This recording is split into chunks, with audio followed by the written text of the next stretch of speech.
అందరికీ సంబంధించి ఒక విషయం చెబుదాము అని. చాలా మందికి తెలిసే ఉండవచ్చు. ఇది నేను పొద్దున మార్చుకున్నప్పుడు నాకు అనిపించింది నేను అందరికీ ఒకసారి తెలియజేస్తే బాగుంటుంది అని.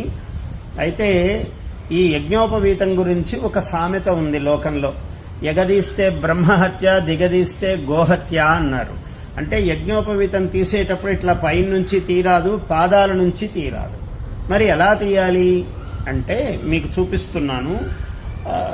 ఉపవీతం చిన్నతంతుం జీర్ణం కశ్మల దూషితం విసృజామి పునర్బ్రహ్మన్ వర్చో దీర్ఘాయురస్తుమే అని మంత్రం చెప్పిన తర్వాత ఇగో ఇలా పట్టుకోవాలి. ఈ 3 వేళ్లతో దూరంగా ముందు దండలాగా వేసుకుని తీయవలసిన పాత యజ్ఞోపవీతం ఇలా వేసుకుని ఒకసారి ఇలా 1, మళ్ళీ 2, ఇలా 3వసారి ఇలా అన్న తర్వాత ఇప్పుడు దీన్ని ఇలా వేసుకుంటే ఇది ఇలా వస్తుంది సులభంగా.